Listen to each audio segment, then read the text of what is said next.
Hello. Hello. Hi, this is Ricky Gervais, and you're listening to the Radio Times podcast. No idea why. You must have a very, very empty life. Enjoy. Hello and welcome to the Radio Times podcast. My name's Tim Glanfield, editor of radiotimes.com, and today we're talking all things Alan Partridge. I'm joined by Frances Taylor, who is a Radio Times journalist and Partridge fan. Super fan. Super fan. Yes. Okay, super fan. So we'll be quizzing her later on her super fan credentials. And Paul Jones, deputy editor of radiotimes.com, who is also an Alan Partridge fan. Super fan, Super fan. I don't know. Well, let maybe we'll be the test first it out. to say aha. Aha. It hasn't been said yet. Indeed. I will be testing your credentials to superfans later with my radiotimes.com Partridge quiz. Okay. If you want to play along at home, then do go to radiotimes.com/aha and you'll be able to test yourself in the quiz. We're talking Partridge because he's back on the BBC. Good news? On the BBC, of course. Partridge Yes. back anywhere is good, but on the BBC it feels like his natural home, doesn't it? I'm sure it does to him at least. It's where he started, of course, back in 1991 on the radio, on The Hour, which was, of course, Chris Morris, Armando Iannucci and the gang. He's a sports reporter on that, went on to the telly, the Day to Day, and then got his own show, didn't he, on BBC Two. But he's actually going to be on BBC One now, which is a big step forward for Alan. Yeah, it is. Certainly is, and in, I don't want to say twilight of his career because he'd probably kick me in the head if I did. But you know, he's after his local radio sort of time when you thought, he really has bounced back. He has and bounced back. to be prime time on BBC One, it's just incredible. So great news. Quite the comeback after obviously shooting a man dead. Yeah, live not on many television. people come back Not from many that. people, Unintentionally. Unintentionally. I think it's worth. It's definitely worth pointing out. So we're talking to you today on the 14th of February, colloquially known as Valentine's Day. And today we can bring you the great news, as we've just said, that Partridge is back on the BBC. Now, I'm the only one in the room who's actually seen the new series this time with Alan Partridge, and I've got good news. It's good. It's very good. So, I'll just give you a quick rundown of what the new series is, and then we'll talk all things Partridge. No, so the 24 minutes later. Yeah. Essentially, the new series, which is primetime BBC One, we don't know exactly when it's going out yet, but it's the end of Feb, early March. The schedules haven't been confirmed, but it is Alan Partridge as a stand-in presenter on a magazine programme, which is nothing like the One Show. The presenter, the regular presenter, John Bushell, is ill, and so Alan is drafted in at the last second to be the stand-in presenter alongside Jenny Gresham, who is the regular presenter of the show. She is nothing like Alex Jones or Susanna Reid. She's played by the excellent Susanna Fielding, and she's absolutely brilliant in this. She is incredibly good at keeping a straight face during some of the antics that are going on around her. And it's a really well-observed performance. Essentially, the premise of the show is you're watching the One Show type thing in real time. So it starts with the credits rolling. Alan's there presenting. The explanation is on screen as to why he's there, because he's standing in.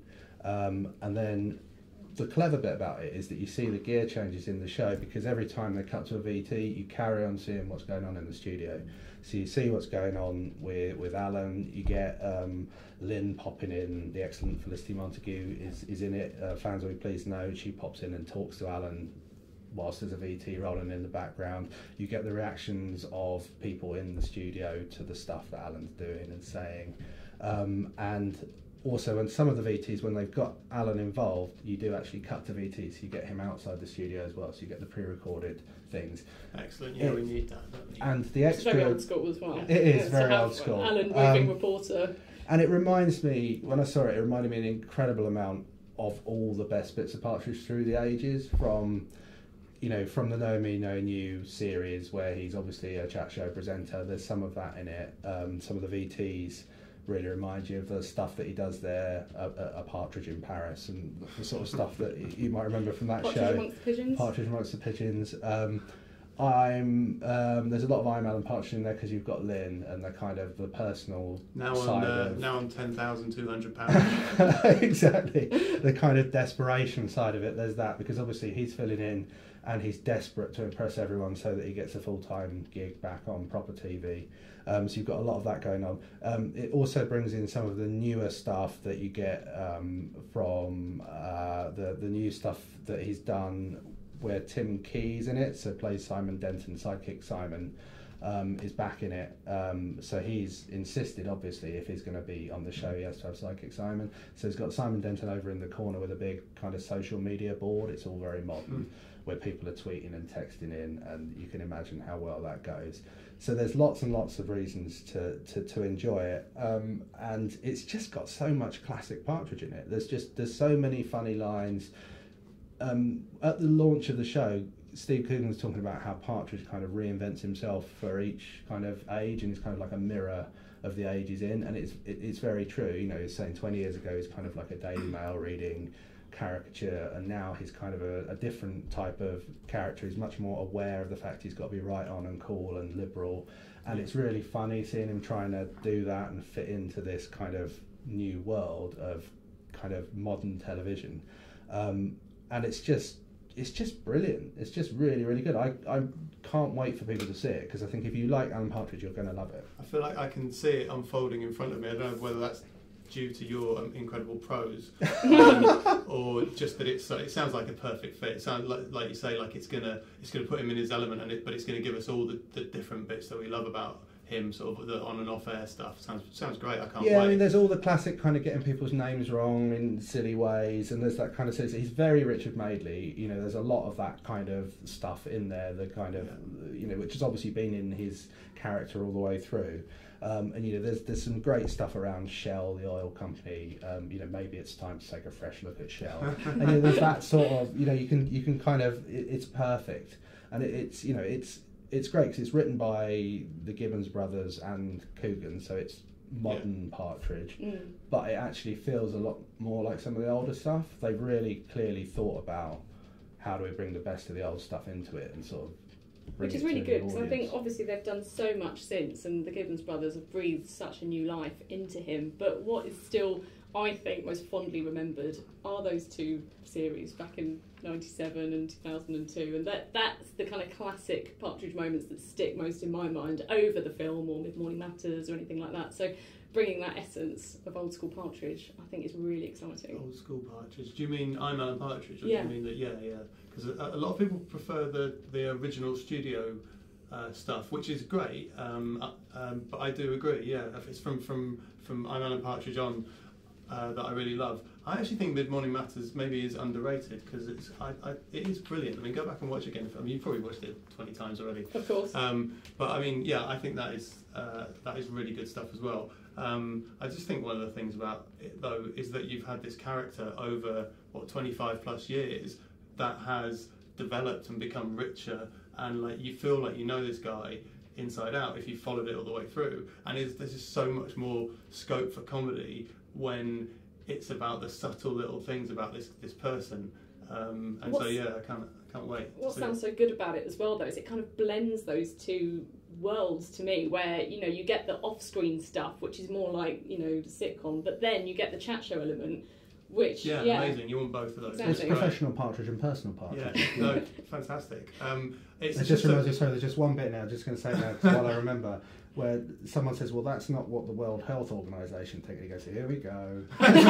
Yeah. And it's just, there's so much, just the rolling of the eyes and saying, yeah, it is. Yeah. But there's that rolling of the eyes, and I think, again, Coogan said this during the press conference after the screenings, which is like, people do know the character so well that he almost doesn't have to say anything anymore, and people are laughing. And like, being in a room, actually, I saw this as a screening with lots and lots of other people.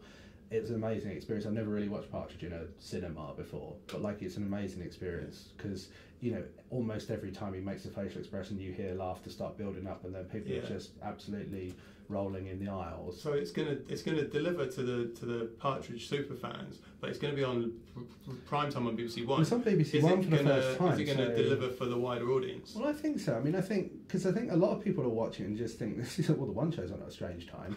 You know, like, it is very similar to a magazine programme that's real, and you know, obviously there's bizarre things happening that wouldn't really happen on the TV, and it goes that extra bit further than they would. But again, similar to his chat show when that first aired, people thought it was real. Well, some people genuinely thought that. The dream here, isn't it, is for some people to tweet going, "Oh, I'm not sure I think much of this new presenter." You know, that'd be amazing. No, I think it could win a new one. So we don't, as I said, we don't know exactly when it's going to be on, but it's going to be on BBC One. Therefore, and it'll be after 9 o'clock because it's got swearing in. So you know, it's going to be relatively prime time BBC One, and I think there'll be a whole new audience that will see it who possibly have never seen Partridge before, or maybe a little bit aware of it. And I think you don't have to know everything about the character to enjoy watching this show. It helps and it will improve the experience. So for people who've watched him since 1991 on the and on the hour and all the way through, you'll definitely get more from it. But I think you watch it and find it funny and go, this is someone who's out of control and this show's falling to pieces. And you know, there's all that desperation and that works for someone coming to it new, I think. Could it be the start of people going back and discovering his character and going back and watching old Partridge and, you know, developing a liking? I hope so. I hope a new generation of people. Netflix now as well. And I think BBC was saying that they're going to put some of it back up on iPlayer. Now, that was an announcement they made last year when they were talking about this, so I think that there's going to be an opportunity to watch more of it. But yeah, you hope a whole new generation of people go and discover it. And I know it's still popular in a cult way amongst younger people, but it would be fantastic, you know, for the whole archive to be discovered. I assume the way you've described it, just starting with the show, that we're not going to get a scene, because this is what I've had in my head that I'm sort of really looking forward to, of him getting the news that he's going to be on the show. No. So I just have to keep that in my head. There's no flashback. Well, certainly I've only seen the first two. There's not flashbacks. It's not out of the studio. It's all in the studio. I think it's and probably all a the good gear decision. changing happens by VTs rolling and then seeing inside the studio, or you seeing. So you do see these funny VTs that he's made, which are brilliant. I mean, I think it's probably a good decision.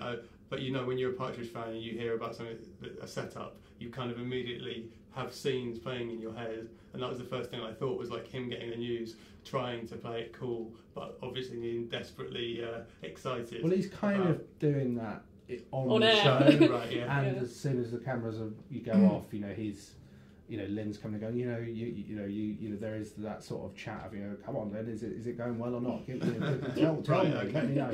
And you know, she's sort of hanging around in the gallery telling him things that she's overheard, and that, so she's getting it all wrong as well, obviously. So there is some of that because you get the off-camera stuff. Yeah, so cool. I think sounds like a great mix. They've come up with a really funny way of doing it, which just makes it feel different and you know, modern. Really, it makes it feel like a. You know, I think if they'd done another series of I'm Alan Partridge, you know, as a 3-camera sitcom, it might have felt a bit dated. Yeah, truly a 21st century Partridge. Yes, a Partridge from a new millennium. Yes, indeed. If you will. And you know, speaking of Partridge from an old millennium, I mean, let's go through his career. What an amazing career he's had, from, you know, being a sports reporter on Radio 4 to being a sports reporter on BBC 2 to having his own chat show on BBC 2, killing a man, and then you know, then having cameras follow him around in his life in I'm Alan Partridge for 2 series. He made a documentary called Anglian Lives in 2003, which no one except me saw, I don't think. And then, you know, had quite a long break. Did a few charity things, didn't he, for comic relief in the noughties, and then kind of re-emerged on YouTube in 2010 with Mid Morning Matters, which was originally YouTube and then went to Sky. Out of that journey, you know, were there any particular highlights for you as Partrovians? I mean, I've got loads, obviously, as you do. I feel like, because I think it's one of the slightly overlooked ones that others don't seem to like quite as much as me, I want to reference Mid Morning Matters, because I just think that setup works so well for him. And some of my favourite stuff is the phone-in stuff. So yeah, you know, some of those phone calls are brilliant. I love Best Condiment. No, that's a gravy. No, mustard. No, I can't remember the reasons, you know, but like, but just done in this real bit of this completely straight way, completely serious tone. And then the one where it's what car would a king drive? Yeah, very good. And it gets into this conversation with this guy who he's just loving his answers. He's going, yes, absolutely, that's spot on. Yes, I like your style. And so I love what you can do with those. Well, it was good because it's bottled, isn't it? Every episode's a bottled episode because you never leave it. A bit like we are now. We're sort of in a little cupboard in the corner of West London. This is, if anything, smaller than the mid-morning studio, isn't it? We're paying homage. Are the walls closing in? We're paying homage to that show. But yeah, what was great about it is that it relied on brilliant writing and great one-line delivery, because if you didn't have that, they're not doing anything else. There's no. Well, I think a lot of the best stuff, like throughout all of it, really, is when he is on the radio and it's just him in the booth. And they did call-ins as well, obviously in Alan Partridge, where it's it's the best Lord of the Flies, Lord of the Gods, all of that is just Lord of the Rings, and people phoning in with the most obscure, detailed answers. I love it when brilliant. People disagree with him as well. And they just get angry. How you spend the bank holiday? Go to Legoland with Sean Connery. There's a couple where he's on his own. Lunch. And he's trying to, there's a couple where he's on his own and he's trying to sort of, I don't know, almost self-promote even more than he normally does, and he's written a story and he starts to read out this story and he's doing all the voices, and then I think he realises it's just too long and he starts to try and wind it up. It is really hilarious. You just, I think it might be slightly forgotten. But then, what else? I mean, you can't not mention the On Her Majesty's Secret Service Stop intro getting Bond wrong. scene. They're just like where he just acts out the whole of it. And if you've ever someone put it over the voice from that over the actual scene, and I've it's brilliant. That. It's and on YouTube. and now a man's coming at there playing chess. Ooh, but there's a siren. What can it mean? And it works so brilliantly. And I love that scene. Obviously. With Lynn spilling Sunny Delight all over his. What do you think of Alpha Papa? See, I really like Alpha Papa, but fans. Yeah, I really like it. But I know you're not a fan. Well, I watched it again recently and I liked it more than the first few times. Liked it more but the second time. I now, having seen the new Partridge, I think it's not in the same. It's probably league. Again the Gibbons brothers getting to their stride a bit more. Also, isn't it just a problem with comedy, like sitcoms generally? They don't extend very well. An hour and a half. The problem was that they had to come up with a proper plot that lasted 2 hours, and it's not. And that's not the point of Partridge, really. And that slows things down. It's kind of like you have to go from A to B to C, and while you're doing that, it's harder to just do natural feeling jokes, I think. So I did enjoy it. Like I said, I enjoyed it more the second time around. But yeah, it's my least favourite Partridge. But I do love the opening scene where he's lip syncing to Roachford.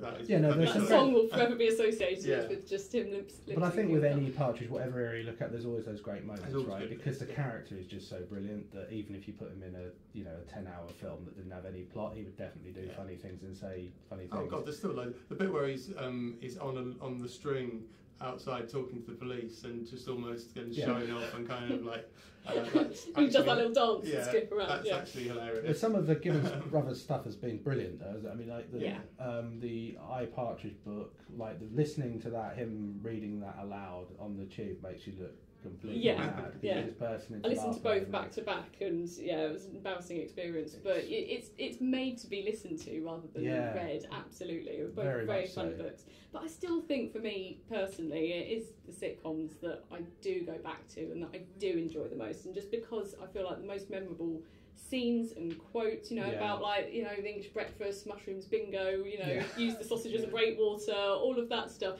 And I don't know why, but I just have such a soft spot for... Not driving a mini metro. Not driving a mini metro. Go on, start talking. Not driving a mini metro. All of that stuff in the hotel, and it's really great. But also the petrol station scenes with Michael. I just love that when you've got Peter Serafinowicz and, it's called Text.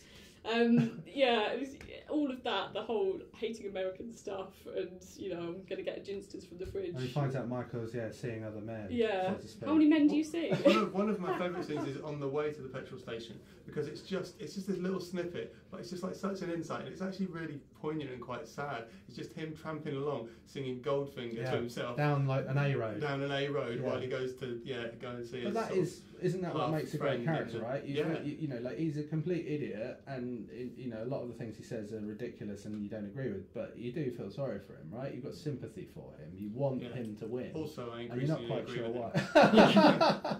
But you're not sure why, but you want him to win, right? Yeah, there's a lot of pathos in him, what sadness, keeps and you he's coming estranged back. from his kids who don't want to see him anymore, and all of that kind of It's stuff. really sad. And speaking of which, let's do a little bit of the quiz. You can play along at home. radiotimes.com/aha if you want to play along at home. All right, so I meant to buzz in. Yeah, buzz in maybe. Oh, okay. What is What is Alan Partridge's middle name? Buzz. Gordon. I thought we were buzzing. I'm going to work on the basis that you knew the answer, but you said it at the same time as you said buzz, so you both get a point. There we go. Okay. I say buzz every time I get the answer. Point. What? How does Chief Commissioner?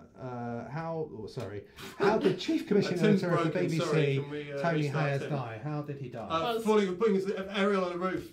Oh God, I did the. Sorry, okay, I You did did it the other way buzz. around. You did it So the other you way knew it. around. Same thing, but the other way around. Which spice museum does Alan say the Buzz. start? Long Stanton. Correct. Very Nice, good. nice. It's 2-1. I didn't know that.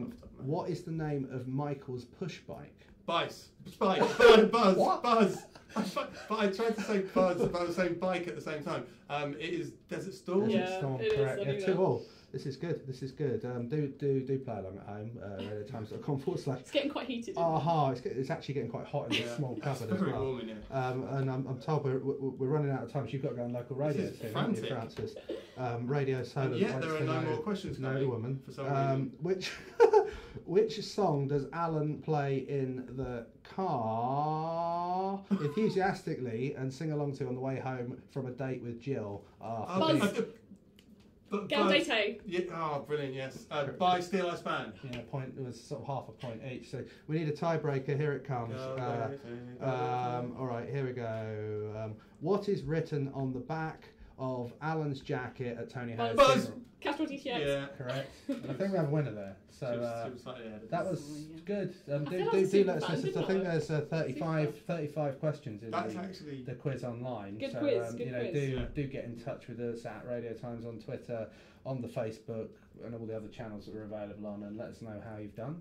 See if you can beat these two. Wouldn't be that difficult, I think. But you do can't say buzz sweat when you're as much answering as rather us than while you're doing it. Right, I Or think is it But you competitive? don't play it in a sauna like we are. we are. We're going to have to go very soon, which is a shame. 'Cause I think we could talk about Partridge all day. But you know, before we go, do we have any favourite quotes or moments beyond the ones we talked about, just to leave with the listeners at home? I think for me, I like because it's sort of so. It's not the way for me. Is Oh, it? sorry. No, Oh, sorry. No. I do apologise. No. I didn't know you were asking yourself a question. Yes. I was Which just is turning to the Vicar of Dibley now. One that sort of is another one of those ones where he just sounds sort of so feeble and pathetic because it's like at the end of a whole scenario that's played out when he just phones up reception and goes, "Can you make porn come on my telly, please?" That is a good one. That is a good one. I mean, although it's in Series 2 of I'm Alan Partridge, which I don't think is as good as Series 1, the Dan thing in the car park has got to go down. It goes on for so long, and you just think, even in a comedy, it takes guts to keep going. It must be like 3 minutes of just Dan, and every time you think it's going to finish, it doesn't. And you can see Felicity Montague cracking up in the background as well. So you finding it. It would be impossible, I Yeah. think, to ever do a take of that where someone didn't laugh, because No. it's just. For me, I think it's got one. No, go on, no, do another one. I'm kind of. I'm sort of another Mid-Morning Matters one. I think it's to do with the phone in. I think it might be when he has the SAS guy in, but it's something like he says. So he's setting the scene. He's like. Something like a radicalised faction of the RSPB led by Bill Oddie, and it's just that kind of like this is again completely deadpan sort of setup. It's so Partridge. There's a brilliant bit when he's in I'm Alan Partridge, is looking around the new house, and it's more the direction than anything, and it just cuts to him pulling the table and goes, yes, it's an extender. That's one of my favourite bits. And when he uses the Jurassic toilet, Park. he uses the toilet. And he's Jurassic like, Park's first a good flush. one. Yeah. I mashed a pound of Dundee cake. Yeah, that whole video One for the flush. That's cannonball. brilliant. Gone. Yeah. this baby, there's the And that's great, because you've got the farmers in the background shouting abuse him. Actually, there's a little tiny bit of that in the new one. When he's doing one of the VTs out, you hear someone shout an expletive at Partridge, which is a bit of a nod again to the good old days. I've just got to give a shout out to Alan's big plate as well, which is one of my favourite creations. Big plate, Alan. We Yeah. say that a lot around the office. Not about play. We say that about a lot of things, don't we? Got your whatever, Tim. So many of should have had an example the things that are said, I think, certainly people of a certain age, it's just becomes part of. You know, you're always sort of adapting. When I was at when I was at university, like that was sort of peak. I'm Alan Partridge. And we just spend the whole evening just talking like Alan Partridge, you know, just saying the things off the programme, and sort of never stopped. 20 years later, I'm still doing it, which is good. Me too. Every now and then, I'll just be, you know how you get a song in your head out of nowhere? I'll have the Tell You What song that just come into my head. Tell you what, it's £9,500. And I think on that bombshell, this time with Alan Partridge is going to be on BBC One, end of February, early March. Can't tell you the exact date, but do check back to radiotimes.com to find out the exact date, because we'll tell you as soon as we can. Happy Valentine's Day, and do listen again to the Radio Times podcast next time. Bye. Bye. Bye. You can cut that and put it on like that.